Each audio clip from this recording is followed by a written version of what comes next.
Shalom, selamat pagi.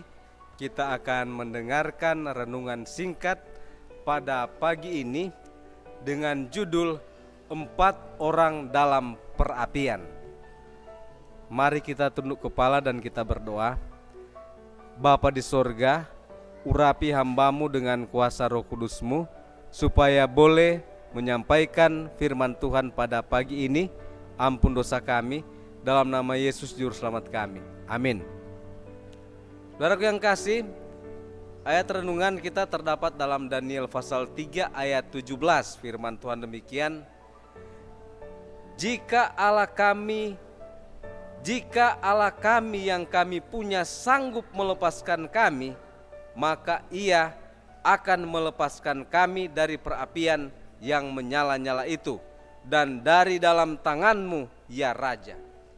Saudara yang kasih, kita melihat bahwa di dalam cerita dalam Daniel pasal 3 itu menceritakan tentang 3 orang muda yang tetap mempertahankan kebenaran. Mereka tidak pernah berkompromi. Walaupun dengan hukuman kematian, mereka tetap setia kepada kebenaran. Dan akhirnya Tuhan tidak melupakan miliknya. Pada saat mereka bersama-sama dilemparkan ke dapur api yang menyala-nyala, maka dinyatakan bahwa ada orang keempat yang bersama-sama dengan ketiga orang Ibrani, dan itu adalah Yesus sendiri. Akhirnya raja pada saat dia melihat, maka dia sangat kaget. Akhirnya dia menyuruh supaya melepaskan ketiga pemuda Ibrani itu, Hananya, Misael, Azaria. Mereka ditemani oleh Yesus Kristus pada saat mereka berjalan di dalam api. Saudaraku yang kasih, kenapa raja bisa tahu bahwa itu adalah anak Allah atau Yesus, atau dia adalah orang yang keempat? Para tawanan Ibrani ini, mereka di dalam kehidupannya memperkenalkan Yesus kepada orang-orang Babylon dan termasuk raja itu sendiri. Saudaraku yang kasih, bagaimana kehidupan kita sebagai umat-umat percaya? Bagaimana kehidupan kita sehari-hari di dalam menjalani akan tugas-tugas kita? Apakah kita menceritakan Yesus dan kasih-Nya kepada orang-orang di sekitar kita?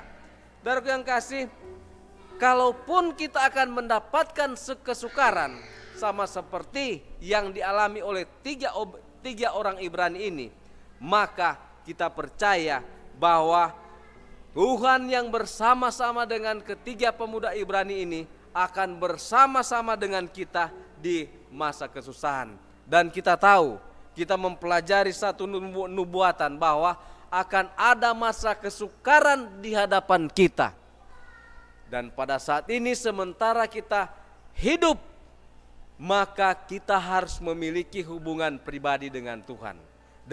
Dengan demikian, pada saat kita menghadapi masa kesukaran di hadapan kita, entah itu masa kesukaran awal atau menghadapi masa kesukaran Yakub, masa kesukaran yang besar, maka malaikat-malaikat, bahkan Tuhan sendiri, dia akan bersama-sama dengan umat-umatnya.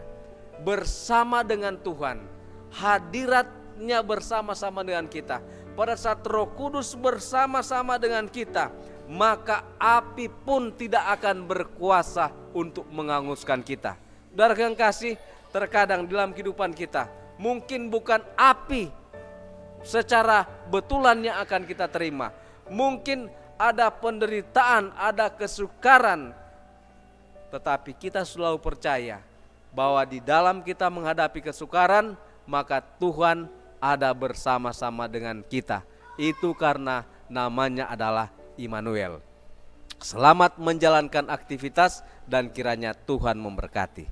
Amin.